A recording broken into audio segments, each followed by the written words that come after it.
அதனால்தான் பாபர் மஸ்ஜித் பிரச்சனை முடிந்துவிட்டது என்ற நிலையில் இருந்து தமுக ஒட்டுமொத்தமாக அதற்கான நீதியை பெறும் வரை களத்தில் போராடுவோம் என்கின்ற நிலைப்பாட்டை எடுத்து களத்தில் நின்று கொண்டிருக்கிறோம். ஒரு மிகப்பெரிய அநீதி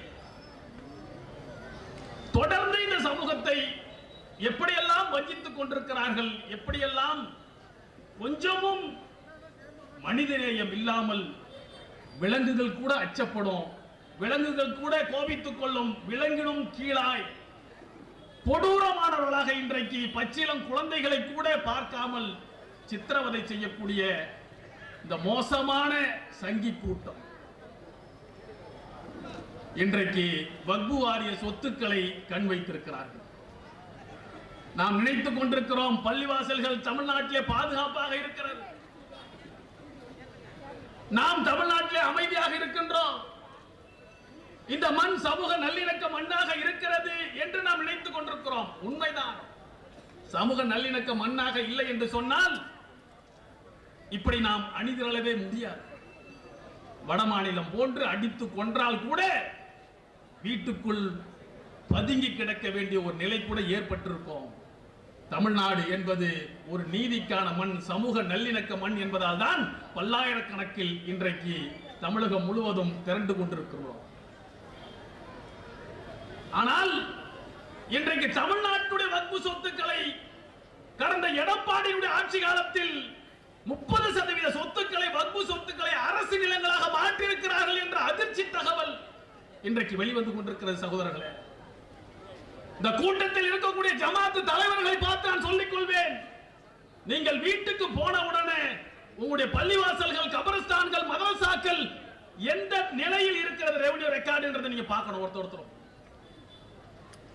அரசு நிலங்களாக மாற்றி இருக்கிறார்களா என்பதை நீங்கள் ஆய்வு செய்து உடனடியாக நீங்கள் தமுக தலைமைக்கு தகவல் தெரிவிக்க வேண்டும். சகோதரர்களே, ஜமாத்தினுடைய தலைவர்களே, ஏன்னா மிக முக்கியமான பள்ளிவாசல்கள் எல்லாம் இன்றைக்கு அரசு நிலங்களாக தமிழ்நாட்டில் கூட கடந்த ஆட்சி காலத்திலே மாற்றி இருக்கிறார்கள் என்ற ஒரு நிலையை இன்றைக்கு வக்பு வாரியத்தின் உறுப்பினராக இருந்து வக்பு சொத்துக்களில் இருந்து எடுத்த ஆதாரங்கள் அடிப்படையில் பேசிக் கொண்டிருக்கிறார். ஏதோ வந்த வாயில பேசக்கூடிய செய்தி இல்ல, மிக முக்கியமான சொத்துக்கள் எல்லாம் மாற்றி இருக்கிறார்கள். ஆக இன்றைக்கு இதை போன்று மாற்றுவதற்காக இருக்கக்கூடிய சொத்துக்களையும் மாற்றுறதுக்காக வக்பு வாரிய சொத்துக்கள் யாருக்கு உரியது என்பதை தீர்மானிக்கக்கூடிய அதிகாரத்தை மாவட்ட ஆட்சித்தலைவருக்கு கொடுக்கின்றது தான் வக்பு வாரிய திருத்த சட்டம். வக்பு வாரியத்துக்குள்ளார முஸ்லிம் அல்லாதவர்களை உறுப்பினராக கொண்டு வர வேண்டும், அதுல சங்கிகளை கொண்டு வந்து உள்ளே நுழைச்சி பள்ளிவாசல்களை, மதரசாக்களை, தர்காக்களை இன்றைக்கு கபலீகரம் செய்வதற்காக அல்லது இடிச்சு நிறவும் போது ஏயா பள்ளிவாசல் இடிக்கணும் கேட்டா அது ஆக்கிரமிக்கப்பட்ட இடத்தில் கட்டப்பட்ட பள்ளிவாசல். இதுதான் சொன்னா உத்தரகாண்ட்ல சொல்லிட்டு இருக்கான். 500 ஆண்டு கால பள்ளிவாசல் இடிக்கப்படுகிறது.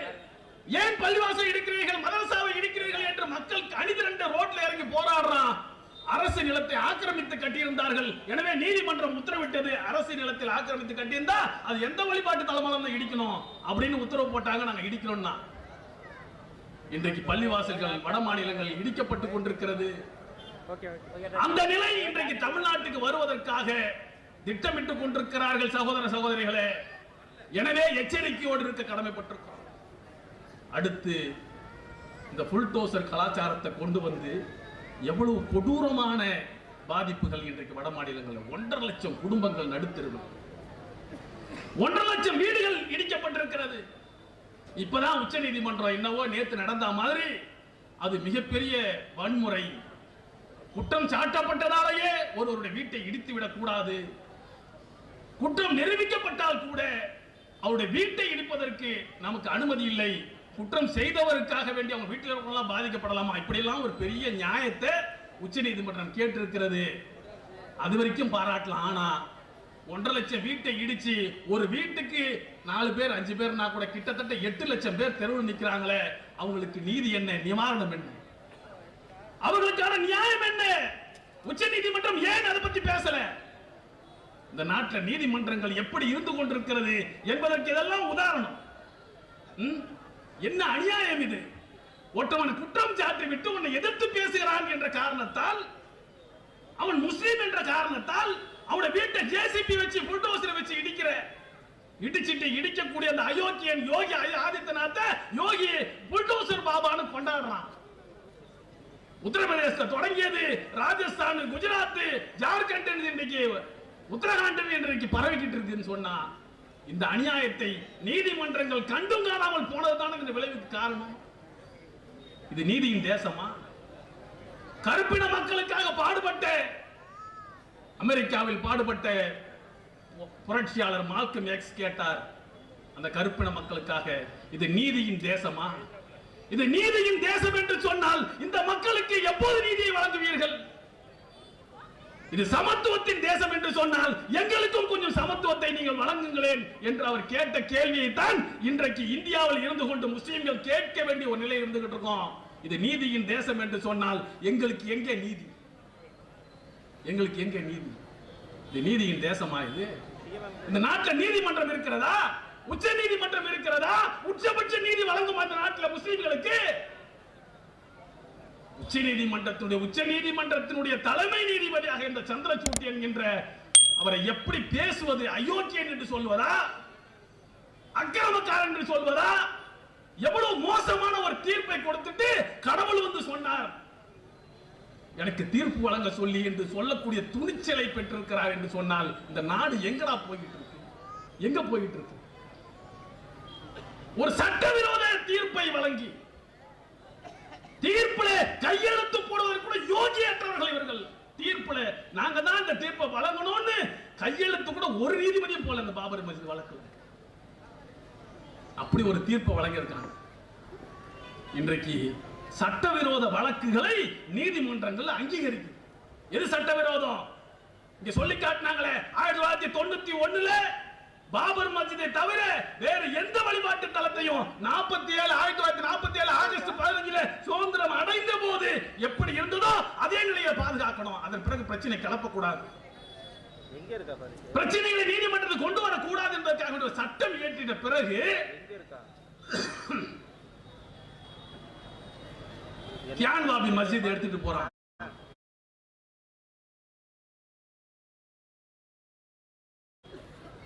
காசியில இருந்து வாரணாசியில இருந்து அதை அட்மிட் பண்றான். விசாரணைக்கு ஏத்துக்குது நீதிமன்றம். ஆய்வு நடத்த போனா ஹவுஸ்ல ஒழு செய்யக்கூடிய, கை கால் சுத்தம் செய்யக்கூடிய அந்த இடத்தில் இருக்கக்கூடிய அந்த தொட்டிய லிங்கம்ன்றான்.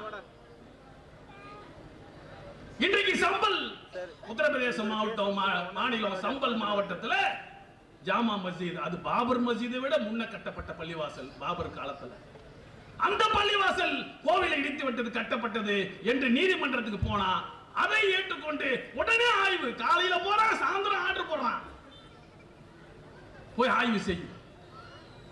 ஆய்வு செய்ய போன இடத்தில் 5 இளைஞர்களை துள்ள துடிக்க காவல்துறை சுட்டுக் கொள்கிறது. எங்க நீதி? இது ஒரு சட்டவிரோதம் இல்லையா? 91 ஒரு சட்டம் போடுற 47க்கு பிறகு ஆகஸ்ட் 15 பிறகு அந்த நாடு சுதந்திரம் அடையும் போது எப்படி பள்ளிவாசல்கள் இருந்ததோ, எப்படி கோவில்கள் இருந்ததோ, எப்படி கிறிஸ்துவ சர்ச்சுகள் இருந்ததோ, சீக்கிய குருதுவாக்கள் இருந்ததோ அதே போன்ற நிலையில பாதுகாக்கப்பட வேண்டும். அதில் எந்த சர்ச்சையும் ஏற்படுத்தக்கூடாது. பாபர் மஸ்ஜித் எக்ஸெப்ட் பாபர் மஸ்ஜித். ஏன்னா வழக்கு நடந்துகிட்டு இருக்கு. இதோட முடியும் தான் நினைச்சோம். இன்றைக்கு ஒன்னொன்னா எடுத்துட்டு வர நீதிமன்றம் அதை அங்கீகரிக்கிறது என்று சொன்னால் எங்கே நீதி? நீதி எங்க? இந்த நீதிமன்றங்களை எப்படி நம்புவது? எங்க போய் நிக்கும் அந்த சமூகம்? என்ன சொல்ல வரீங்க நீங்க? இப்ப இதன் மூலமாக இந்த சமூகத்தை எங்க கொண்டு நிறுத்த விரும்புகிறீர்கள் என்பதை கேட்பதற்காகத்தான் இந்த டிசம்பர் 6 நாங்கள் மறக்க மாட்டோம். ஒரு காலத்தில் மறக்க மாட்டோம்.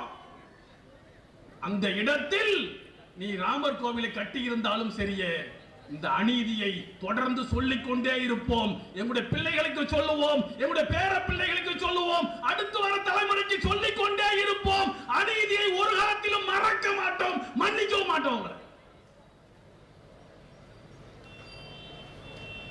ஏன் செய்யறான் இதெல்லாம்? யார் இவர்கள்? சொல்லி காட்டியதை போன்று அவர்கள் தேச துரோகிகள். ஏதோ சும்மா சொல்லல, அவன் மீதான கோபத்தில் சொல்லல. தேச துரோகிகள் இந்த சங்கிகள், இந்த சனாதன கும்பல்கள், தேச துரோகிகள். எப்படி தேச துரோகி? இந்த நாடு சுதந்திரத்துக்காக போராடி கொண்டிருந்தது, அடிமை தலையில் சிக்கொண்டிருந்தது. வெள்ளை ஏகாதிபத்தியத்தின் கீழே 200 ஆண்டு கால அடிமைப்பட்டு கிடந்த மண் இந்த மண்ணு. அதை மீட்பதற்காக எல்லா வேறுபாடுகளையும் மறந்து, சாதி மத இன வேறுபாடுகளை எல்லாத்தையும் மறந்துட்டு காந்தி தலைமையில் ஒரு போராட்டம், அகிம்சை வழி போராட்டம். நேதாஜி சுபாஷ் சந்திர போஸ் தலைமையில் இன்னொரு போராட்டம், ராணுவத்தை உருவாக்கிய ஆயுதம் ஏந்திய போராட்டம். இன்னொரு பக்கத்தில் பகத்சிங் தலைமையில புரட்சி படை என்று வெள்ளையனை கிடுகிடுக்க செய்து கொண்டிருந்தோமே. நம்முடைய முன்னோர்கள் அதற்காக வேண்டிய உயிரை பணைய வைத்து இந்த மண்ணில ரத்த சாட்சியாகி போனார்களே. பல ஆயிரம் கோடிகளை கொட்டி கொடுத்தோமே இந்த சுதந்திரத்துக்காக வேண்டி நம்முடைய முன்னோர்கள் இந்த மண்ணில கொட்டி கொடுத்தார்களே. இந்த நாட்டில் எல்லாரும் போராடணுமே. போராடும் போது இந்த சங்கி கூட்டம், பிஜேபி முன்னோர்கள், இந்த RSS வகைரா எவனாவது போராடுற ஒண்ணு காட்டு பாப்போம். ஒரே ஒரு எவிடன்ஸ் சொல்லு, நீ தேசத்துக்காக பாடுபட்டவன் ஏத்துக்கிறோம். போராட்டம் நடக்கும் போது 1920களில் போராட்டம் எழுச்சி பெறுகிறது, உச்சத்தை எட்டுகிறது. 25ல் RSS தொடங்குனீங்க, 47 சுதந்திரம் கிடைச்சிச்சு. 22 ஆண்டு காலம் இந்த மண்ணில் RSS இயங்கிச்சா இல்லையா? 22 காலம் ஆண்ட இருந்த இந்த RSS ஒரே ஒரு போராட்டத்தில் வெள்ளை ஏகாதிபத்தியத்துக்கு எதிராக போராடினார்கள், கைது செய்யப்பட்டார்கள். ஒத்துழையாமை இயக்கத்தில் இருந்தா, அந்நிய துணியை புறக்கணிச்சா, உப்பு சத்தியாகிரகத்தை கலந்துக்கிட்டா, அல்லது நேதாஜி சுபாஷ் சந்திர போஸுடைய படையில ஈடுபட்டு வெள்ளை ஏகாதிபத்தியத்தை எதிர்த்து போராடினான். பகத்சிங்கினுடைய புரட்சி படையில இருந்தான்னு ஒரு ஆதாரத்தை காட்டுறா பார்ப்போம். நீங்க தேசபக்தர்கள் கத்தி தெரிஞ்சுக்கணும். பாரத் மாதா கி ஜெய் அடித்தொண்டில கத்திட்டா போதுமா? பாரத் மாதா இங்க அடிமைப்பட்டு கிடந்த போது நீ எங்கடா போயிருந்தீங்க? காங்கிரஸ் கட்சியுடைய தலைவர் மல்லிகார்ஜுன கார்கே சொன்ன மாதிரி, நீ இல்லடா, உன் வீட்டு நாய் கூட இந்த நாட்டோட விடுதலைக்காக வேண்டிய உயிரிழக்கவில்லை. ஆனால் இந்த நாட்டில் பெரும்பாலான மக்கள் இந்த சுதந்திரத்துக்காக வேண்டிய உயிர் நீத்திருக்கும். அப்போ ஒரு தேச துரோக கூட்டம் இன்னைக்கு ஆட்சி கட்டில வந்து உட்கார்ந்துகிட்டு யார தேச துரோகின்னு சொல்றீங்க? யார தேச துரோகின்னு சொல்ற? அடுத்து அப்படியே இந்துக்களுக்கான தேசம் உருவாக்க போறோம், இந்து ராஜ்யம், அகண்ட பாரதம் அப்படிலாம் பேசுறானே, இவன் இந்துக்களுக்காக பாடுபடக்கூடியவனா? அதுலயாவது உண்மை இருக்கிறதா? இந்து சகோதரர்களே, எங்களின் தொப்புள் கொடி உறவுகளே, இவர்கள் இந்துக்களுக்காக பாடுபடக்கூடிய கூட்டம் அல்ல. இந்து ராஜ்யம் என்பது மிக தெளிவாக பச்சையாக உடைத்து சொல்ல வேண்டும் என்று சொன்னால் அது ஒரு பார்ப்பனிய ராஜ்யமாக, ஆரிய ராஜ்யமாக இருக்குமே தவிர பெரும்பாலான மக்களுக்கான ராஜ்யமாக அது ஒரு காலத்திலும் இருக்க போவதே இல்லை. இதுக்கு வேற உதாரணம் வேணாம். தமிழ்நாடு RSS சங்கி கூட்டத்தில் என்ன சொல்றான்? இந்து விரோத ஆட்சி நடக்குது. திராவிட ஆட்சி என்பது, திராவிட மாடல் ஆட்சி என்பது இந்து விரோத ஆட்சி. இது மாநிலமே இந்து விரோத மாநிலமாக இருக்குது. 40-50 வருஷமா 67ல இருந்து அண்ணா ஆட்சி பிடிச்சிருந்து வச்சுக்குவோம். வட மாநிலங்கள் இன்னைக்கு உத்தரப்பிரதேசம், மத்திய பிரதேசம், ஊபி, மாப்பி, காப்பி இருக்கான, பீகார்லாம், உத்தரகாண்ட்லாம் இதெல்லாம் உங்ககிட்ட தானே இருக்கு. நியாயமாக இந்துக்களுக்கான ஆட்சி உத்தரப்பிரதேசத்திலும், மத்திய பிரதேசத்திலும், பீகார்லயும், உத்தரகாண்ட்லயும் நடக்குமே. ஆனால் என்னவா இருக்கணும்? முஸ்லிம்கள் அங்கே சிதைக்கப்பட்டு பொருளாதாரத்தில் மிகவும் கஞ்சிக்க வழியிலாக மாற்றப்பட்டு ஒரு பக்கத்தில் முடக்கி வச்சுட்டு இந்துக்கள் என்ன செய்யணும்? எல்லா வகையிலும் வளர்ந்திருக்கணும். கல்வியில, பொருளாதாரத்தில், சமூக நிலையில எல்லாத்திலையும் உயர்ந்த நிலையில் இருக்கணும் இந்துக்கள். அதான உண்மை. இந்துக்கள் ஆட்சி நடக்கிறதா இருந்தா இப்பவே இந்து ராஷ்டிரம் தான் ஆக்கி வச்சிருக்க. முஸ்லீம்களை கொல்ற இந்துக்கள் வளர்ந்திருக்கிறார்களா? எங்க வளர்ந்தாங்க? அடுத்த வேளை சாப்பாட்டுக்கு வழி இல்லாம எது இந்து விரோத ஆட்சி நடக்குதுன்னு சொல்றியோ அந்த தமிழ்நாட்டை நோக்கி லட்சக்கணக்கான வடமாநில இளைஞர்கள் வந்து குவிறானா இல்லையா? அப்ப எங்க இந்துக்களுக்கு ஆட்சி நடத்துற நீ? ஏன் லட்சக்கணக்கான இந்து இளைஞர்களுக்கு அங்க வேலை வாய்ப்பு கிடைக்கல? வரக்கூடியவன் யாராவது படிச்சவன் இருக்கானா? பட்டதாரி இருக்கானா? வட மாநில இளைஞர்களை ஒவ்வொரு ரயில்வே ஸ்டேஷனா பாக்குறமே. இன்றைக்கு வட மாநிலத்தை சேர்ந்தவங்க தமிழ்நாட்டில் இல்லைன்னா கூலி வேலை செய்வதற்கு ஆள் இல்ல. அந்த அளவுக்கு தமிழ்நாடு பொருளாதாரத்தில் மேம்பட்டு இருக்கிறது. கல்வியில ஒப்பீட்டு அளவுல உயர்ந்து இருக்கிறோம். இன்னைக்கு காலேஜுக்கு போகக்கூடிய எண்ணிக்கை இந்தியாவிலேயே தமிழ்நாடு தான் வளர்ந்திருக்கு. எங்கேயாவது இந்த இந்து விரோத ஆட்சி நடக்குதுன்னு சொல்றாங்க தமிழ்நாட்டில், இங்க இருந்து லட்சக்கணக்கான பேர், ஆயிரக்கணக்கான பேர் வேற எந்த மாநிலத்துக்காக பஞ்சம் பிழைக்க போறானா? 300 ரூபாய் சம்பளத்துக்கு போறானா? சொல்லுங்க, போறாங்களா யாராவது? யாரும் போறதில்லை. ஏன்? தமிழ்நாடு எல்லாரையும் வளர்த்திருக்கிறது. தாழ்த்தப்பட்ட இந்து, பிற்படுத்தப்பட்ட இந்து, இஸ்லாமிய மக்கள், கிறிஸ்துவ மக்கள், கடவுளே இல்லைன்னு சொல்லக்கூடியவங்க எல்லாரும் இந்த மண்ணில சமமாக இன்றைக்கு வளர்ந்து நிற்கிறோம். சமூக நல்லிணக்க மண்ணாக இருக்கிறது. தமிழ்நாட்டு மண்ணில் கலவரம் செய்ய முடியல. கலவரத்தை செய்ய முடியல. அவனால என்னென்னவோ பண்ணி பார்க்கறான், ஒன்னும் செய்ய முடியல. தமிழ்நாடு வளர்ந்திருக்கிறது. வட மாநிலம் ஏன் வளரவில்லை? இந்துக்கள் ஆட்சி நடக்கக்கூடிய உத்தரப்பிரதேசம் ஏன் வளரவில்லை? உத்தரப்பிரதேசம் ஏனோ தமிழ்நாட்டுக்கு பஞ்சம் பிழைக்க வரா? ஏன் 300 ரூபாய் சம்பளத்துக்கு இங்க வரா? குடும்ப குட்டிகளை விட்டுட்டு, குழந்தை குட்டிகளை விட்டுட்டு. கொரோனா வந்தப்ப இங்க இருந்து தாய் ஊர்களுக்கு போவதற்கு அவங்களுக்கு ட்ரெயின் கூட வச்சு வைக்க துப்பு இல்லாத இந்த மோடி அரசு நடந்தே சாவடிச்சாங்க அந்த மக்களை. இப்ப இந்துக்களுக்கான ஆட்சி நடத்துறான் அவன். இந்துக்களுக்கான ஒரு தேசத்தை உருவாக்க போகிறவனா இவர்கள். குஜராத் கலவரத்தை நடத்தி இனப்படுகொலையின் இயக்குனரே இந்த மோடி சார். அக்கிரமக்காரன் தானே, மரண வியாபாரி மோடி தானே இந்த இனப்படுகொலைக்கே காரணம். அந்த இனப்படுகொலை செய்ததால் தானே இந்த ஆர்எஸ்எஸ் அவனை இன்னைக்கு பிரதமர் ஆக்கி வச்சிருக்கு. என்னதான் பிரச்சனை இவர்கள்? எதற்காக முஸ்லிம்களை கொள்கிறார்கள்? முஸ்லிம்கள் அடுத்தவருடைய வேலை வாய்ப்புகளை அபகரித்துக் கொள்கிறார்களா? அடுத்தவன் பொருளாதாரத்தை சுரண்டாங்களா? அல்லது நாடு முழுக்க தீவிரவாதங்களை முஸ்லிம்கள் நடத்துகிறார்களா? ஏதாவது ஒன்றில் உண்மை இருக்கிறதா? முஸ்லிம்களுடைய வாழ்நிலையை பற்றி சச்சார் குழு ஆய்வறிக்கை மிக தெளிவான புள்ளிவிவரத்தை கொடுத்தது. இந்தியாவில் முஸ்லிம்கள் தாழ்த்தப்பட்ட மக்களை விட, பழங்குடி மக்களை விட கீழான நிலையில் முஸ்லிம்கள் பெரும்பாலான மாநிலங்களில் வாழ்ந்து கொண்டிருக்கிறார்கள் என்று வட மாநிலங்கள்லாம் ஆய்வு செஞ்சுட்டு சொல்லுச்சு. இதுதான் முஸ்லிம்களுடைய பொருளாதார நிலை. எப்படியாவது இந்த மக்கள் மீது தீவிரவாத முத்திரையை குத்துனதுக்காக வேண்டி இவனே குண்டு வச்சான். 2006 2008 வரைக்கும் 16 குண்டு வெடிப்புகள் நடத்தினான் ஆர்எஸ்எஸ். சங் பரிவார கூட்டம் மாலேகான்ல குண்டு வெடிப்பு, ஜம்சோதா எக்ஸ்பிரஸ்ல குண்டு வெடிப்பு, அஜ்மீர் தர்காவுல இன்றைக்கு ஆக்கிரமிக்க பார்க்கறானே அங்க குண்டு வச்சான். ஹைதராபாத் மக்கா மஸ்ஜித்ல குண்டு வெடிச்சது. உடனே முஸ்லிம் இளைஞர்கள் தான் என்று பல்வேறு முஸ்லிம் பேர்களை சொல்லி இளைஞர்கள் எல்லாம் பிடிச்சி கைது செஞ்சான்.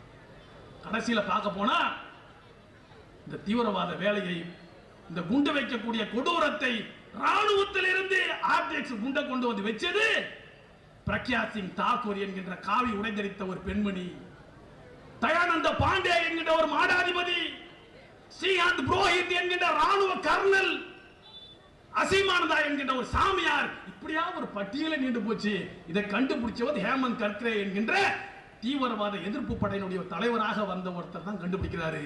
கடைசியில ஒரு அட்டாக் நடத்தி பம்பாயில அவரையும் கொண்டு முடிச்சாங்க. கடைசியில மர்ம மரணமாவே அது முடிஞ்சு.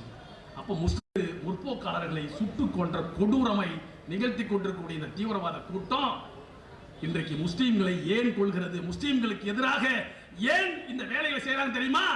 இதுதான் முக்கியமான விஷயம். இதை புரிஞ்சுக்கணும். நம்ம இதுக்காக வேண்டிதான் இந்த ஆர்ப்பாட்டங்களை, போராட்டங்களை நடத்தி மக்கள் மத்தியில் இந்த செய்திகளை கொண்டு சேர்ப்பதற்காக நாம் பாடுபட்டுக் கொண்டிருக்கிறோம். எதற்காக இவர்கள் நடத்துகிறார்கள்? ஏன் சொன்னா உண்மையான எதிரியை பார்த்து சண்டை போட போயிடக்கூடாது. எது உண்மையான எதிரியின் பக்கம் நீங்கள் சண்டை செய்து விடக் கூடாது. யாரு? முஸ்லிம்களை சொல்ல, இந்த நாட்டுடைய பெரும்பான்மை இந்துக்கள். உண்மையான எதிரி யாரோ அவரை நீ கண்டுபிடிச்சு சண்டை போடக்கூடாது. அதுக்காக ஒரு பால்ஸ் எனிமின்னு சொல்லக்கூடிய ஒரு பொய்யான எதிரியாகத்தான் இந்த முஸ்லிம் சமூகத்தை கட்டமைக்க வைக்கிறான். லவ் ஜிஹாத் என்கிறான், யூபிஎஸ் ஜிஹாத். எப்படி யூபிஎஸ் ஜிஹாத்? கொஞ்சம் படிச்சு ஒரு உயர் பொறுப்புகளுக்கு வந்துட்டாங்களாம். 800 பேர்ல ஒரு 42 முஸ்லிம்கள் ஐஏஎஸ் ஐபிஎஸ் அதிகாரியா வந்துட்டான். உடனே யூபிஎஸ் ஜிஹாத். கொரோனா பரவுது. கொரோனாவில் இறந்தவருடைய உடல்களை தூக்கி சுமந்த உயிர்களை துச்சமென மதித்து அந்த உடல்களை சாதி மதம் பாராமல் அடக்கம் செய்த கூட்டம் இந்த கூட்டம். இவர்களை பார்த்து இந்த சங்கி கூட்டத்தை தொடர்புல தமிழ்நாட்டிலேயே பேசுறான். கொரோனா ஜிஹாத் செய்யறாங்க, கொரோனாவை முஸ்லிம்கள் பரப்புகிறார்கள் சொல்லி தப்லீக் ஜமாத்துக்காரங்களை போய் தமிழ்நாட்டிலேயே கைது செய்த கொடூரத்தை பார்த்து அசாம் போன்ற மாநிலங்களில் லேண்ட் ஜிஹாத்னு ஒரு வெறுப்பை கத்துறாங்க. நேற்று தெரியுமா, உத்தரப்பிரதேசத்தில் ஒரு அடுக்குமாடி குடியிருப்புல ஒரு டாக்டர், சாதாரண ஆள் இல்ல, ஒரு டாக்டர் ஒரு வீட்டை விலைக்கு வாங்குறார். இன்னைக்கு செய்தி பத்திரிகையில் வந்திருக்கு. ஒரு வீட்டை விலைக்கு வாங்குறார். உடனே அங்க இருக்கக்கூடிய சங்கிகள் எல்லாம் திரண்டு அவருக்கு எப்படி அந்த வீட்டை வித்தீங்கன்னு சொல்லிட்டு அந்த வீட்டை வித்தவனை பிரச்சனை பண்ணி ஒட்டுமொத்த RSS சங்கிகள் அவங்க குழுமி அவர் வீட்டுக்கு வசிக்க கூடாது, உடனடியாக அந்த வீட்டை வாங்கிட்டு அவர் வெளியே அனுப்புங்கன்னு சொல்லி அப்படி ஒரு வீட்டை கூட வாங்கி குடியிருப்பதற்கு அனுமதிக்க கூடாது என்று இன்றைக்கு வட மாநிலங்களில் மிக மோசமான ஒரு நிலையை உருவாக்குறான்னு சொன்னா எது திரும்ப உருவாக்குறான்?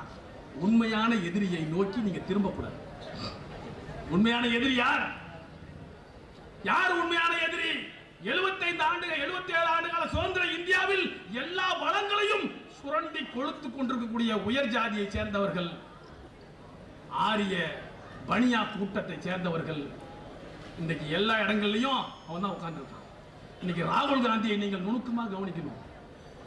ராகுல் காந்தி அவர்கள் இன்றைக்கு பிரச்சனை எடுக்கிறாரு. ராகுல் காந்தி என்ன சொல்லிட்டு இருந்தா கொஞ்ச நாளுக்கு முன்னால? பப்புன்னு சொன்னான், குழந்தை, இவருக்கு என்ன தெரியும் அப்படின்னு சொல்லிட்டு இருந்தான். இப்ப என்ன சொல்றான் தெரியுமா? ராகுல் காந்தி ஆபத்தானவர், மிகவும் ஆபத்தானவர் என்று சொல்றாங்க. நாக்கை அறுக்க வேண்டும் ராகுல் காந்தி சொல்றான்.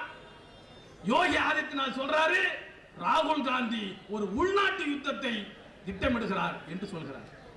எதற்காக இப்படி ராகுல் காந்தி மீது இவ்வளவு பாய்ந்து புரண்டான்னு சொல்லிட்டு பாத்தீங்கன்னு சொன்னா அவர் தெளிவாக ஒன்றை கேட்கின்றார். 90 பேர் செக்ரட்டரிஸ் இருக்காங்க பிரதமருக்கு கீழே. அவங்க தான் இந்தியாவையே கட்டமைத்துக் கொண்டிருப்பவர்கள், இந்தியாவையே இயக்கக்கூடியவர்கள், மிக முக்கியமான பொறுப்பு, உயர் செயலாளர்கள். அந்த 90 பேர்ல வெறும் 3 பேர் மட்டும்தான் பிற்படுத்தப்பட்ட சமூகத்தை சேர்ந்தவர்களாக இருக்கிறார்கள். தமிழ்நாட்டில் சொன்னா வன்னியரு, முக்குளத்தோரு, நாடாரு, கொங்குவேளர் கவுண்டர் போன்ற சமூகங்களை சேர்ந்தவர்கள் வட மாநிலத்தில் இருப்பாங்கல்ல, அந்த மொத்தத்தில் ஓபிசியை சேர்ந்த 3 பேர் தான். 87 பேர் உயர் ஜாதியை சேர்ந்தவர்கள். இது என்ன நியாயம்னு கேட்கிறேன். என்ன நியாயம்? ஊடகங்களை பார்த்து கேட்கிறார், இவ்வளவு அநியாயம் நடக்கிறது, இதையெல்லாம் வெளியே சொல்ல மாட்டீங்களே. இந்த ஊடகத்தில் தாழ்த்தப்பட்டவர்கள் எத்தனை பேர் இருக்கிறீர்கள் என்று கேட்கின்றார். ஒருவர் இல்லை. பழங்குடி சமுதாயத்தை சேர்ந்தவர்கள் எத்தனை பேர் இருக்கிறீர்கள்? ஒருவர் இல்லை. பிற்படுத்தப்பட்ட சமூகத்தை சேர்ந்தவர்கள் எத்தனை பேர் இருக்கிறீர்கள்? ஒருவர் இல்லை. சிறுபான்மை சமூகத்தை சேர்ந்தவர்கள் எத்தனை பேர் இருக்கிறீங்க? ஒருத்தர் இல்லை. அப்ப எப்படி உண்மையை சொல்லுவே நீ? அப்ப இந்த நாட்டில் நடக்கக்கூடிய உண்மைகள் வெளிவராமல் இன்றைக்கு இந்த அக்கிரமம் அநியாயங்களை கூட மூடி மறைக்கக்கூடிய ஒரு வேலையை ஊடகம் செய்கிறது, அவர்களுக்கு ஆதரவாக இருக்கிறது என்று சொன்னால் பெரும்பாலான ஊடகங்கள் இந்த ஆரிய சக்திகளினுடைய கைப்பாவையாக மாறி இருக்கிறான் அல்லது அவனே இருக்கிறான். அப்ப இதை வெளிப்படுத்துறார் இன்னைக்கு ராகுல் காந்தி. பட்ஜெட், கடந்த பட்ஜெட் நேரத்தில் பட்ஜெட்டை தயாரிக்கிறோம், பல லட்சம் கோடிகளை இந்தியாவினுடைய பொருளாதாரத்தை பட்ஜெட்டை தயாரிக்கும் போது அந்த பட்ஜெட் தயாரிக்கக்கூடிய இடத்துல பிற்படுத்தப்பட்ட சமூகம் யார் இருக்கா? முஸ்லீம்கள் கேட்கல, இந்துக்கள் யார் இருக்கா? பிற்படுத்தப்பட்ட சமூகம், தாழ்த்தப்பட்ட சமூகத்தை சேர்ந்தவங்க எத்தனை பேர் அதுல இருக்கிறார்கள்? பழங்குடி எத்தனை பேர்? யாரும் இல்லாமல் இருந்தால் எப்படியா அவங்களுக்கான பிரச்சனைகளை தீர்ப்பான்? அவனுக்கான நிதி எப்படி ஒதுக்கப்படும் என்ற கேள்வி எழுப்பினார். அல்வா கிண்டுவாங்க, பட்ஜெட் எடுத்தவருக்கு அல்வா கிண்டக்கூடிய படம் வரும், அதை எடுத்து நிர்மலா சீதாராமன் நிற்கக்கூடிய அந்த படத்தோட அந்த படத்தையே காமிச்சு கேட்டார், இந்த அல்வா கிண்டுவதில் எங்கே ஓபிசி, எங்கே எஸ்சி எஸ்டி? இதுக்கு என்ன பதில் சொன்னானுங்க? அனுராக் தாக்கூர் என்கின்ற ஒரு மத்திய அமைச்சர் பேசுகிறார், நீ ஒரு ஜாதி கெட்டவன், உங்க பாட்டனார் யார், உன்னுடைய தாயார் யார், நீ ஒரு ஜாதி கெட்டவன் சொல்றான். அவர் கேட்கக்கூடிய உண்மைகளை இன்றைக்கு திசை மாத்துகிறார்கள். அவர் சொல்கிறார், சாதிவாரி கணக்கெடுப்பு இந்த நாட்டில் நடத்தப்பட வேண்டும் என்ற ஒரு உண்மையை ஓங்கி ஒலிக்கிறார். என்னடா அநியாயம் இது? என்ன அநியாயம்? இந்த நாடு சுதந்திரம் அடைஞ்சு 77 வருஷம் ஆச்சு.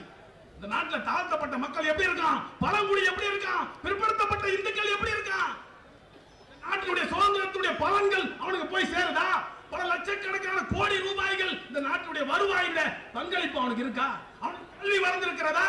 தாழ்த்தப்பட்டவன் பிற்படுத்தப்பட்ட இந்துக்கள் கல்வியில உயர்ந்திருக்கானா? ஏன் கிடைக்கல அவனுக்கு? இன்றைக்கும் பட்டினி. நம்ம நிர்வாகி ஒருத்தர் இருக்காரு, சமூக நீதி மண்ணாக இருக்கிறது, பெரியார் போன்றவர்களை உலகத்துக்கு தந்த மாநிலமாக தமிழ்நாடு இருக்கிறது என்று சொல்றார். நான் சொன்ன மாதிரி உண்மையான எதிரிய அவன் அடிச்சிடக்கூடாது யாருன்றதுக்காக வேண்டி பொய்யாக திருப்புறான் நம்ம பக்கம். நமக்கு அவனுக்கு பிரச்சனை இல்லை. இந்த இந்த இந்த ஆரிய கூட்டம் 800 ஆண்டு கால முஸ்லீமுடைய ஆட்சியில இந்த அவுரங்கசீப் திப்பு சுல்தானி இவ்வளவு திட்டானுங்கள்ல இப்ப இவங்க கால நக்கீழ் கடந்த கூட்டம் இவர்கள் 50% அமைச்சர்களாக இந்த ஆரிய கூட்டம் தான் கால்களை நக்கி கொண்டு கிடந்தது.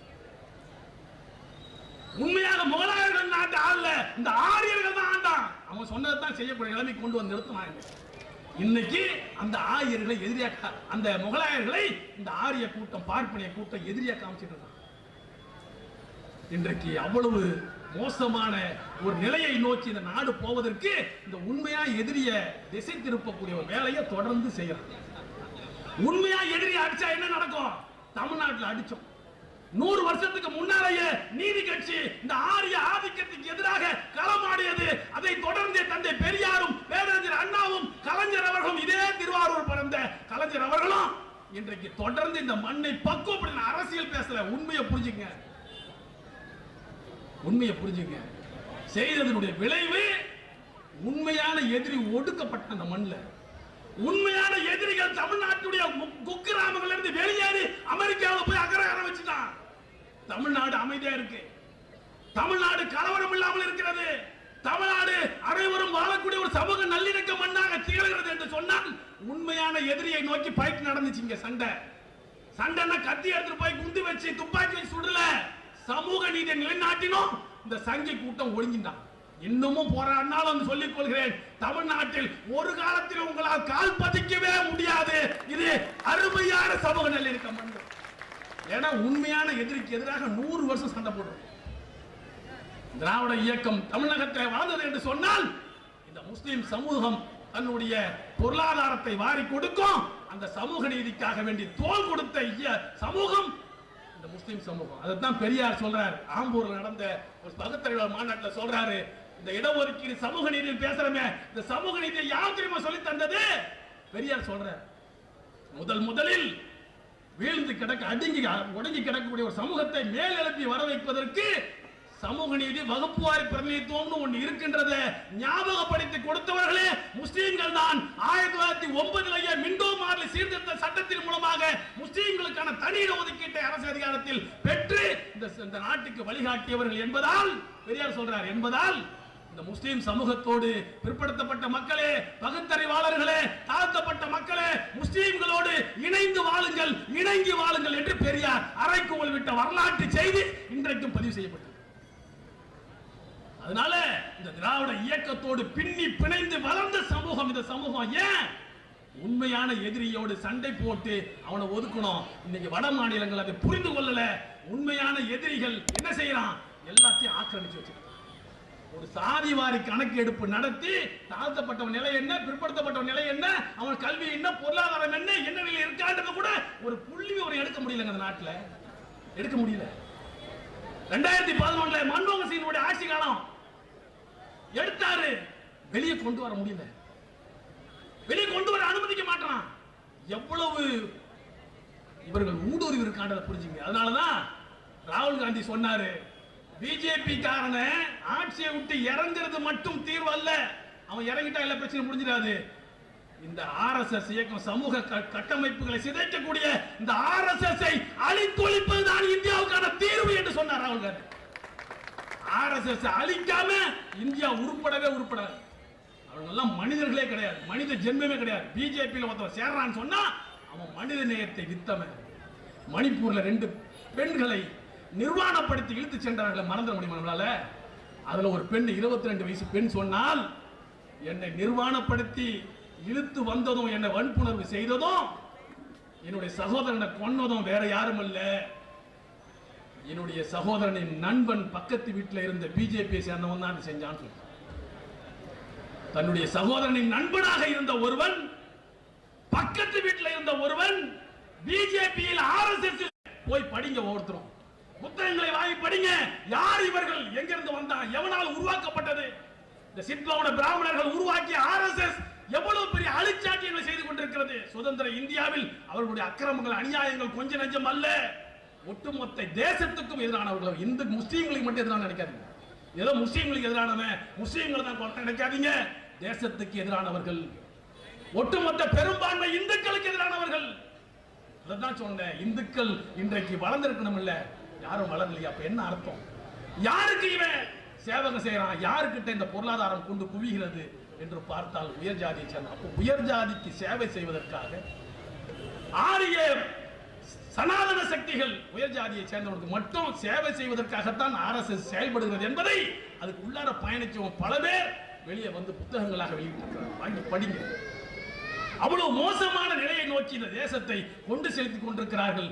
ஒன்னே ஒண்ணுதான், எதிரி ரொம்ப பலம் வாய்ந்தவன் ஒண்ணும் கிடையாது. ஒண்ணு புரிஞ்சுங்க, பெரிய பலம் வாய்ந்தவன் பெரும்பாலான இந்துக்கள் முஸ்லீம்களுக்கு எல்லாம் எதிரி கிடையாது. நீங்க சொன்ன மாதிரி அருமை தோழர் செந்தில்வேல் சொன்ன மாதிரி நம்முடைய தொப்புள் கொடி உறவுகள் நமக்கு ஒன்று என்று சொன்னால் நம்மோடு களமாடி அவனை வீழ்த்துவதில் முன்னணியில் இருக்கக்கூடியவர்களாக இருப்பார்கள். அது ஒன்றும் மாற்றமே கிடையாது. எங்களுடைய தொப்புள் கொடி உறவு. இன்னும் சொல்ல போனா சொல்லட்டுமா, நம்முடைய ரத்தம் அரபு நாட்டு ரத்தம் இல்லை. அரபு நாட்டில் இருந்தா வந்தோம். நம்ம இந்த மண்ணில் பிறந்து இந்த மண்ணிலே வாழ்ந்த மக்கள் நாம். நம்முடைய முன்னோர்கள் தீண்டாமை கொடுமையாலும் சாதிய வேறுபாட்டாலும் பல்வேறு நெருக்கடிகளுக்கு இந்த ஆரிய சக்திகளால் உட்படுத்தப்பட்ட நிலையில இஸ்லாத்தை தன்னுடைய வாழ்வியல் நெறியாக ஏற்றுக்கொண்ட மக்கள் தானே தவிர நாம் வெளிநாட்டில் இருந்து வந்தேர்கள் அல்ல. ஆரியர்களை போன்று இந்த மண்ணின் மைந்தர்கள், இந்த மண்ணுக்காக வாழ்பவர்கள், இந்த மண்ணுக்காக உயிரை கொடுக்கவும் தயாராக இருக்கக்கூடிய கூட்டம். எனவே சகோதரர்களே, ஒன்றை தெளிவாக புரிந்து கொள்ளுங்கள். எதிரி ரொம்ப சொற்பமானவன் தான். என்னன்னா முக்கியமான இடங்கள்லாம் போய் உட்கார்ந்து இருக்கான். முக்கியமான இடங்கள்லாம் போய் உட்கார்ந்து இருக்கான். இன்னைக்கு தமிழ்நாடு போன்று ஒரு நேரத்தில் பார்த்தா காமராஜருடைய அமைச்சரவையில 11 பேர் இருந்தா அதுல 4 பேர் ஆரியர்கள் பார்ப்பனர்கள் தான். 3% கூட இல்ல பாப்பானுக்கு. ஏன் 40% 50% இடஒதுக்கீடு கிடைச்சிச்சு? அப்படி இருந்த தமிழ்நாடு இன்றைக்கு ஒரே ஒரு ஆள் கூட ஆரியர்கள் பார்ப்பனர்கள் இல்லாத அமைச்சரவை இன்னைக்கு தமிழ்நாட்டில் உருவாக்கி இருக்கிறோம் சொன்னா அதுதான் உண்மையான வெற்றி.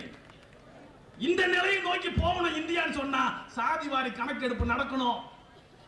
எல்லாருக்கும் எல்லா வாய்ப்புகளும் கிடைக்கணும். தாழ்த்தப்பட்டவன் எத்தனை சதவீதம் இருக்கானோ அவனுக்கான வாய்ப்பு. IAS அதிகாரிகள் எத்தனை பேர் தாழ்த்தப்பட்டவர்? IPS அதிகாரிகள் எத்தனை பேர்? எவ்வளவு பொருளாதாரம் இன்றைக்கு பட்ஜெட் போடுற அதுல தாழ்த்தப்பட்ட மக்களுக்கான எவ்வளவு, பிற்படுத்தப்பட்ட மக்களுக்கு எவ்வளவு, சிறுபான்மை மக்களுக்கு எவ்வளவு, பழங்குடி மக்களுக்கு எவ்வளவு என்று பிரிக்கணும். அப்போ ஒட்டுமொத்த பொருளாதாரத்தையும் ஒரு கூட்டம் அனுபவிக்கிறாங்க. இன்னைக்கு அதானியும் அம்பானியும் அவர்களுடைய பொருளாதாரத்தை கட்டி காப்பாற்றி வைக்கக்கூடிய ஒரு கூட்டமாக இன்றைக்கு இருக்கிற காரணத்தால் தான் அவன் எவ்வளவு ஊழல் குற்றச்சாட்டுல ஈடுபட்டாலும் மோசடியில் ஈடுபட்டாலும் அவனை காட்டி கொடுப்பதற்கு இந்த மோடி RSS வகைரா தயாராக இல்லை. அப்ப இதெல்லாம் புரிந்து கொள்ளணும். இந்த சின்ன கூட்டத்தை நாம் பெரிய கூட்டம், நான் என்று சொல்வது முஸ்லிம்களை மட்டுமல்ல பெரும்பாலான இந்தியர்களை சொல்கின்றோம். ஆங்கிலேயர்களுக்கு எதிரான எப்படி சாதி மதங்களை கடந்து இந்த நாட்டில் களமாடி பிரிட்டிஷாரை விரட்டினோமோ, வெள்ளையனை இந்த நாட்டை விட்டு துரத்தினோமோ, அதே போன்று அனைவரும் ஒன்று திரண்டு RSS காரனை ஓட ஓட விரட்டக்கூடிய காலம் வந்து கொண்டிருக்கிறது. அந்த காலத்தை நோக்கி பயணிப்போம், தொடர்ந்து களமாடுவோம், தொடர்ந்து போராடுவோம், அடுத்த போராட்ட களத்தில் சந்திப்போம் என்று கூறி வாய்ப்புக்கு நன்றி கூறி நிறைவு செய்கிறேன். வாயிரதாவான அல்ஹம்துலில்லாஹி ரப்பில் ஆலமீன். அஸ்ஸலாமு அலைக்கும் வரஹ்மத்துல்லாஹி வபரகாத்துஹு.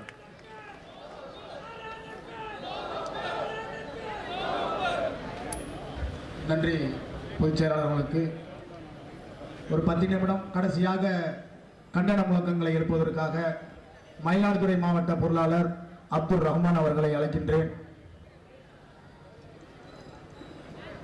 அதனைத் தொடர்ந்து தஞ்சை மாவட்ட நிர்வாகி சகோதரர் நசீரின் அவர்களையும் அழைக்கின்றேன்.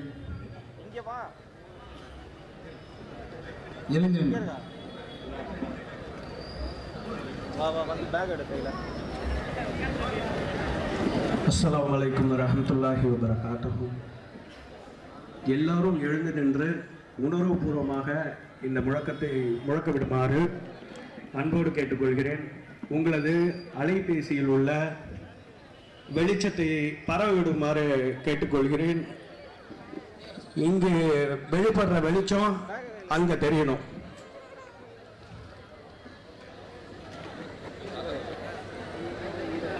எல்லாரும் செல்போன் லைட் ஆன் பண்ணிட்டீங்களா? இன்னும் நிறைய பேர் ஆன் பண்ணாம இருக்கீங்க. ஓங்கி சொல்வோம், முறக்க சொல்வோம், ஓங்கி சொல்வோம், முறக்க சொல்வோம், ஓங்கி சொல்வோம் உறக்க சொல்வோம் வாங்கி செல்வோம் இறக்க செல்வோம் ஒன்றே குலம் ஒருவனே இறைவன் ஒன்றே குலம் ஒருவனே இறைவன் 8 திசைக்கும் எடுத்து செல்வோம் 8 திசைக்கும் எடுத்து செல்வோம் யாதும் ஊரே யாவரும் கேளீர் ஓங்குகவே ஓங்குகவே ஓங்குகவே ஓங்குகவே சமுதாய ஒற்றுமை ஓங்குகவே சமுதாய ஒற்றுமை ஓங்குகவே நீங்குகவே நீங்குகவே நீங்குகவே நீங்குகவே மதவெறி பாசிசம் நீங்குகவே மதவெறி பாசிசம் நீங்குகவே மறக்க மாட்டோம் மறக்க மாட்டோம் மறக்க மாட்டோம் மறக்க மாட்டோம் மறக்க மாட்டோம் மறக்க மாட்டோம் மறக்க மாட்டோம் மறக்க மாட்டோம் டிசம்பர் 6 மறக்க மாட்டோம் டிசம்பர் 6 மறக்க மாட்டோம் மிருக கரங்களால் மனிதம் சாய்ந்த மிருக கரங்களால் மனிதம் சாய்ந்த மிருக கரங்களால் மனிதம் சாய்ந்த மிருக கரங்களால் மனிதம் சாய்ந்த டிசம்பர் 6 மறக்க மாட்டோம் டிசம்பர் 6 மறக்க மாட்டோம் உலகம் பார்க்க நடந்த கொடுமை உலகம் பார்க்க நடந்த கொடுமையை உலகம் பார்க்க நடந்த கொடுமை பார்க்க நடந்த கொடுமையை ஒன்றுமில்லாமல் ஆக்கப்பட்டதை ஒன்றுமில்லாமல் ஆக்கப்பட்டது மறக்க மாட்டோம் மறக்க மாட்டோம் மறக்க மாட்டோம் மறக்க மாட்டோம் உலக அரங்கில் இந்திய நாடு உலக அரங்கில் இந்திய நாடு உலக அரங்கில் இந்திய நாடு உலக அரங்கில் இந்திய நாடு தலை குனிந்து நின்ற அந்த நாளை தலை குனிந்து நின்ற அந்த நாடு மறக்க மாட்டோம் மறக்க மாட்டோம் மறக்க மாட்டோம் மறக்க மாட்டோம் பாபரி மஸ்ஜிதை பறித்தது போல பாபரி மஸ்ஜிதை பறித்தது போல பாபரி மஸ்ஜிதை பறித்தது போல பாபரி மஸ்ஜிதை பறித்ததை போல 700 மஸ்ஜிதை பறிப்பதற்கு 700 மஸ்ஜிதை பறிப்பதற்கு திட்டம் போட்டு இயற்றப்பட்ட திட்டம் போட்டு இயற்றப்பட்ட வக்பு திருத்த சட்டத்தை வக்பு திருத்த சட்டத்தை திரும்ப பெறு திரும்ப பெறு திரும்ப பெறு திரும்ப பெறு ஒன்றிய அரசே திரும்ப பெறு ஒன்றிய அரசே திரும்ப பெறு. அஸ்ஸலாமு அலைக்கும்.